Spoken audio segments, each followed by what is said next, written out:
It's time to head over in association with the Edinburgh Watch Company. It's time for the Scottish Classic Sports and Saloon Championship. If you can still hear me over the buffeting winds here at the top of the commentary tower here at Knockhill Racing Circuit, we are doing a welfare check on the camera person that's up there, making sure that they're okay and they've got bread and a wee bit of soup and keep it nice and warm up there, we promise. But they don't come down there for the entirety of the season. They'll just be kind of staying up there. Anyway, joking aside, since we're moving on to the this Classic Sports and Saloons, it's a very warm welcome back to Malcolm Smith. Good morning. I think it's good afternoon now. So welcome back. Final time this year. It's safe to say the Classics have done themselves proud this year. They have indeed. It's been a very enjoyable season for those on track and off around the circuits here at Knockhill and Cadwell, where they had an away visit, and for those who watch online to give support from afar. It's not only been enjoyable, it's been great to see as many variations of cars rather, and a number of people who've been able to commit themselves to a lot of races. So all good.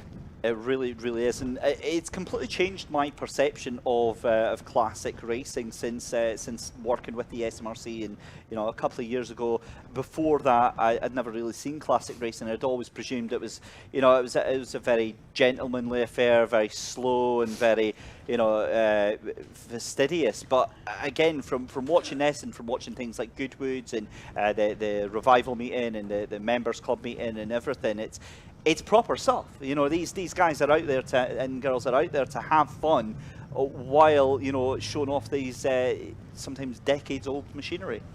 Yeah, it's interesting. I was doing a walk around the paddock area of the Classics this morning with some visitors who are not normally here, and to hear people ask questions about the cars and question their age. And one that was mentioned was the Vauxhall Nova, which you'll see on screen in a minute, number 11 of Ian Mitchell.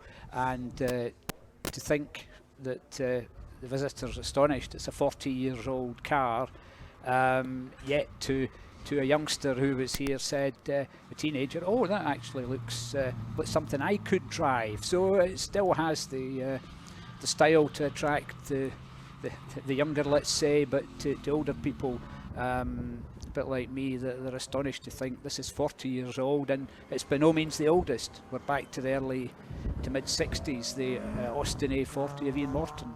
It's a car that would have been in its Mark 1 form in production 1958, 59 or so. Same with the Cortina of Nicky Dixon, number 69, which is from around 1963. Yeah, well, let's have a quick look at the points then as they stand. And of course, this is the overall table based on the classes that you can see in the middle there. Charles Cope in the lead then, 242 points ahead of John Kinmans, obviously missing a couple of rounds in the Rover, 190 points. Andrew Graham in third place in E-Class. Ian Mitchell leading the A-Class right now, 165 points. Adam Kinmans in that D-Class. Craig Houston with 160 points as well. Elliot Patterson, Nicky Dixon, Ian Morton and Paul Bowers in the top 10. So again, a lot of points on offer today, but more importantly, that doesn't tell the whole story of where things are in the different classes as well here. But again, just looking through the grid then as we come to the line then, and you can see there John Kinmans on pole position alongside Kenny Brown. Second row is going to be Charlie Cope alongside Mario Ferrari. Andrew Kinmans on row 3 alongside Adam Kinmans. Nicky Dixon on row 4 alongside Jimmy Crowe. Craig Houston will line up in 9th position, with 10th position going to Ian Mitchell. It's going to be on row 6 is going to be Ewan Anderson in 11th, 12th place for Colin Calder, and then in row 7 is Paul Bowers, Ian Morton, Duncan O'Neill on row 8, alongside David Riley. So the cars very quickly getting sorted out there. And I can see, I'm wondering, is that a few spits of rain that I'm starting to hear? I'm certainly hearing stuff on the camera. But we are due for some tumultuous weather, shall we say, later on this afternoon. So we're not going to jinx it. It looks perfectly dry. Certainly decent conditions, really good conditions for these cars to be out there racing. Yes, perhaps the most troubled by the arrival of rain, should it be, would be 173. That's Kenny Brown on the front row in his open TVR, although he does have an impromptu screen which might not be too visible, but there is a clear plastic modification that's been done to give him a little protection. So yeah, bit of late engineering to that's the Knockhill mod. Add something to it. You wouldn't need that if you were racing in the Med or some of the more exotic circuits. Another thing to point out today, first time in the Classics racing car 62, no it's not 60, yes 62, Andrew Kinmond, one of the 3 members of the Kinmond family here. This is his orange TVR 62 powered by a 2.5 Triumph engine. Andrew has raced with the Classics before, but it's his first race with this car, so creditable time for him, starting 5th place in his first race with the TVR Vixen 2500. Here we go then, lights on the bridge, and away we go for the first race for the Classics. Great start on the outside for Mario Ferrari from row 2. He's already going to be alongside right at the back there. You can see the XR2s of David Riley and Duncan O'Neill. John Kinman then leads the way, and Mario Ferrari right round the outside of Kenny Brown. Great move there, great acceleration from that car of Mario Ferrari, streaking away. I've got to be honest, I'm a little bit partial to that beautiful car that Mario Ferrari is in just now, but there is something about that raw British power of John Kinman's when we see that car power sliding around the corners. It's so much fun to watch. Yes, it's a powerful car, and despite its size, it's very manoeuvrable, as you can see as the race goes on. That's number 63 at the front. It was a bit of a handful in qualifying where things were more damp, and as we watch the screen here, we see Craig Houston 91 in the Blue Lotus taking place from Adam Kinmond in the 64 Rover.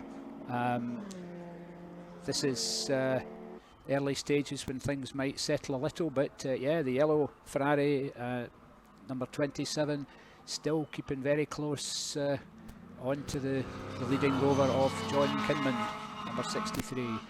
Yeah, certainly is Mario Ferrari in that Ferrari 308 GTB, right onto the back of that rover of John Kinman's.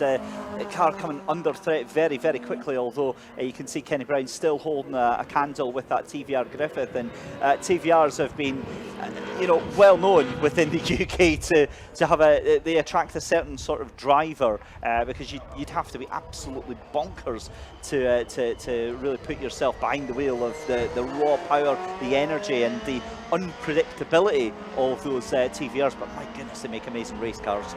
Yeah, the power to weight ratio is particularly good of them, and even in the later versions when driver aids of electronics came along, TVR generally stayed away from them and allowed it to be driver input that was what was controlling it. Up 71 there, that's Paul Bowers, has gone off on the approach to the hairpin. Hopefully he can get going again. Yes, he's away, thankfully, not causing any damage to himself and any stoppage or slow up in the race. Oh, now Mario Ferrari starting to get caught up now by that TVR Griffith that we were talking about earlier. Kenny Brown right onto the back, so I don't know whether or not the pace is just fallen away from that car, but that TVR is just going to blitz right past the Ferrari if it's not careful. I'm wondering if there's perhaps an issue here for Mario Ferrari. Pulls out onto the inside there, and that was a very, very straightforward overtake there.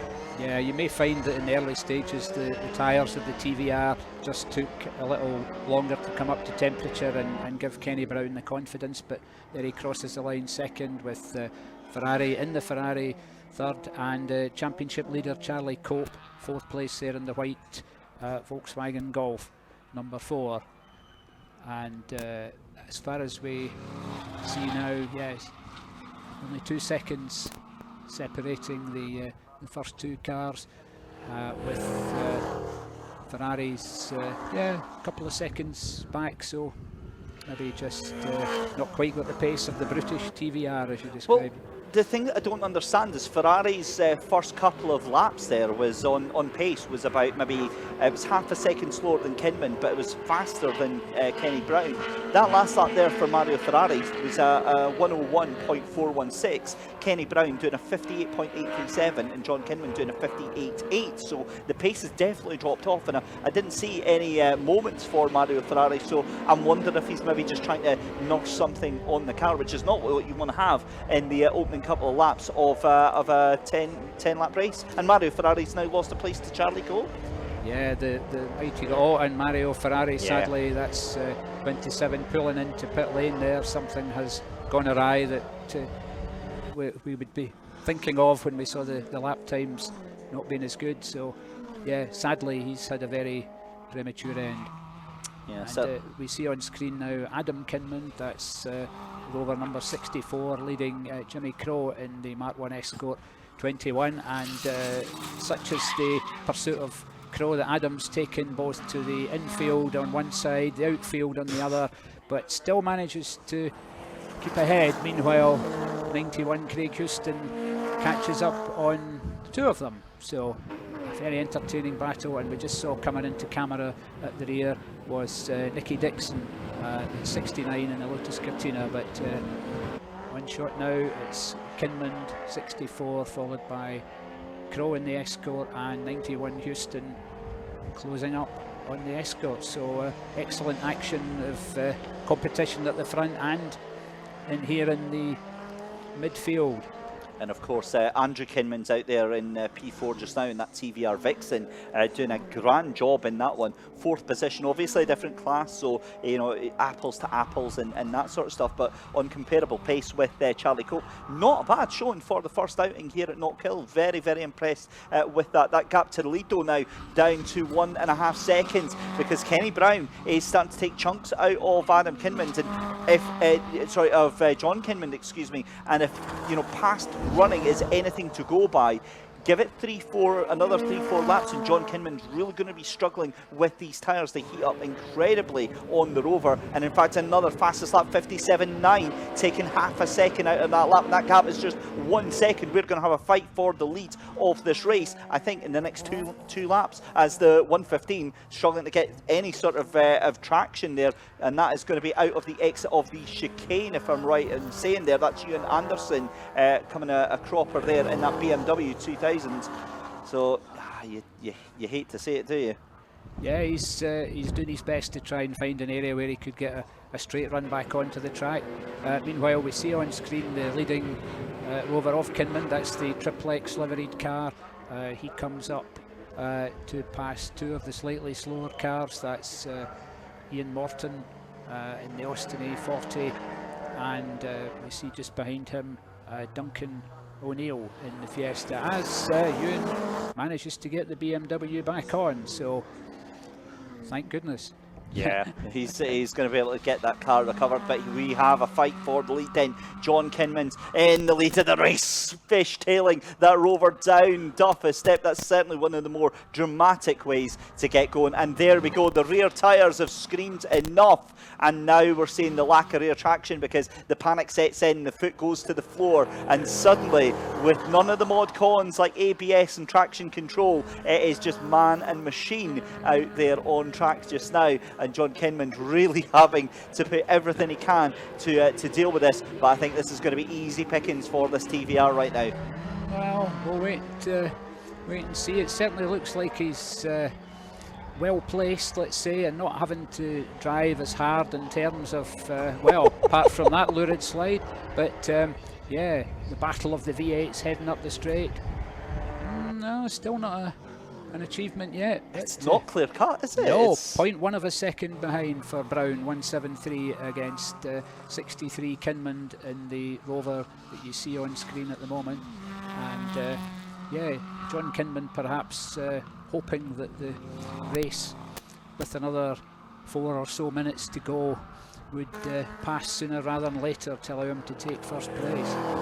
So I was about to say that Rover, you know, he's making it as wide as he possibly can here. So the TVR catching up to it is one thing, but you know, he's going to have to, you would imagine, either get really, really close to John Kinman to make this happen, or just send it. And I can't see him doing that. John Kinman has to be very, very early on the brakes to get that car stopped in time. A lot of weight in that lead car right now, and a much better exit from that corner from the TVR there. Yeah, and John well placed as he comes up on Colin Calder, number 55 in the brown Lotus, and ahead of him 11 Ian Mitchell in the Vauxhall Nova, which they've just passed. And in addition to that, they also saw number 36 David Riley in another one of the Ono Racing XR2s. So yep, Kinman managing to get the Rover that we see on screen that little bit further ahead as they all coped with each other, faster and slower moving cars.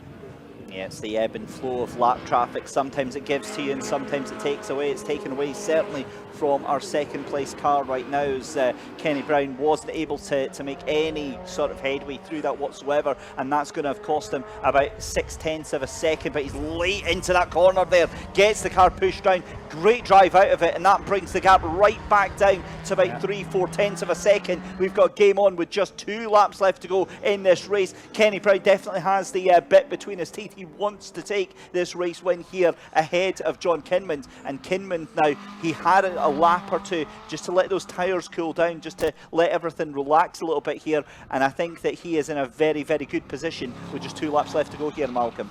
Yeah, well, as the curse of the commentators, or the knowledge of the commentators, depending on how things go, we'll always put it down to knowledge.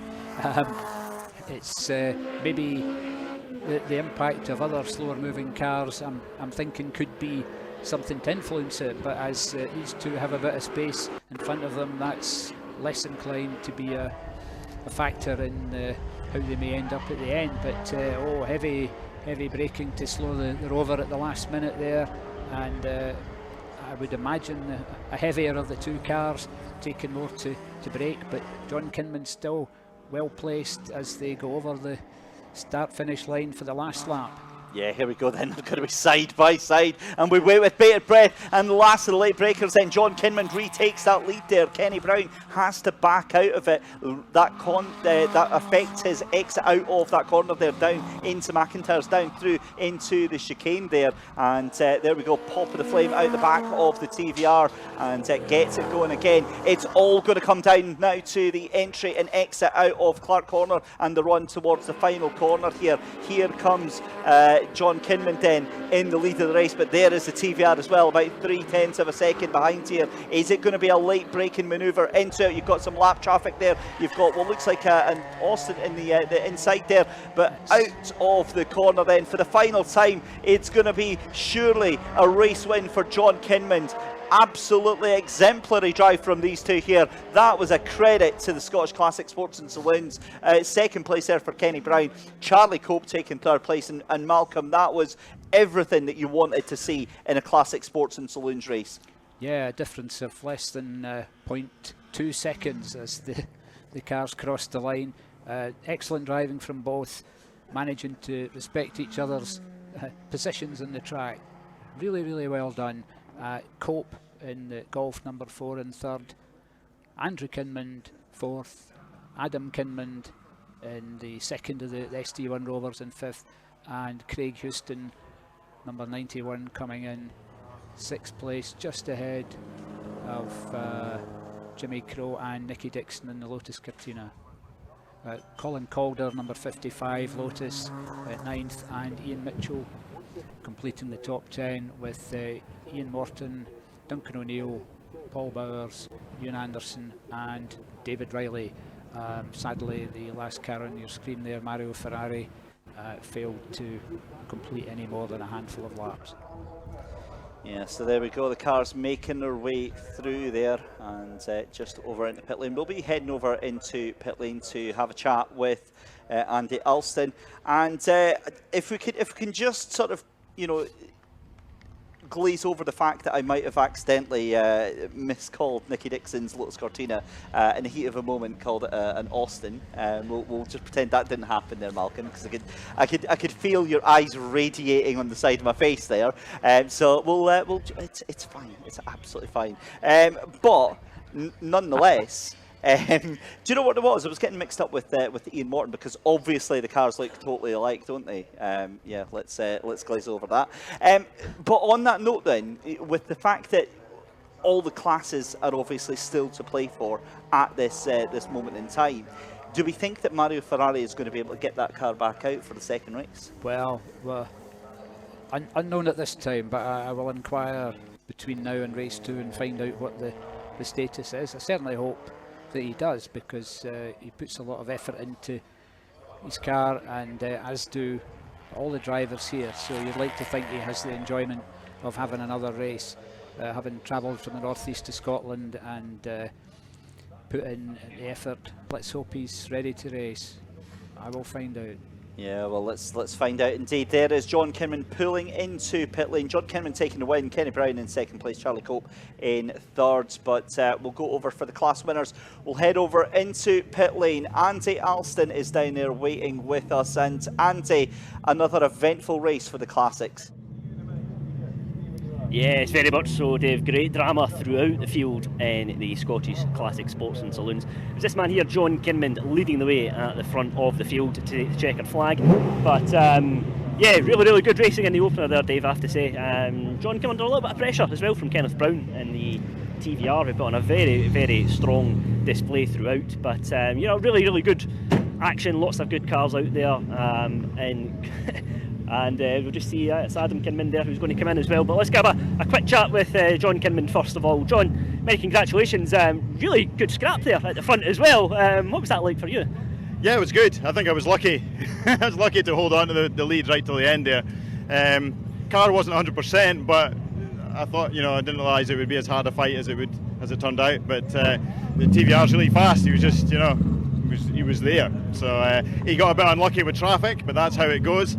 And you're luck of the draw, you know. And just how important is that traffic management that you mentioned there, John? Because I mean, it's about sometimes knowing when to make the overtaking manoeuvre and sometimes just knowing when to sit back as well. Yeah, it's a kind of chess game. You know, sometimes there's a good point for me to overtake, but then that would give Kenneth a good point to overtake behind me. So if I delay my overtake, by the time he gets to that obstacle, they're in a less fortuitous place for him to get past. So sometimes you have to play it like that if you know you're, you know, not got the advantage otherwise. John, many congratulations, great drive out there. Thank you. John Kinman there in the fantastic Rover, taking the checkered flag in the opener. We'll grab a quick chat with Kenneth Brown in this very impressive TVR in just a few moments' time. Just having a quick word with John Kinman, because it was fantastic action at the front between the two of them.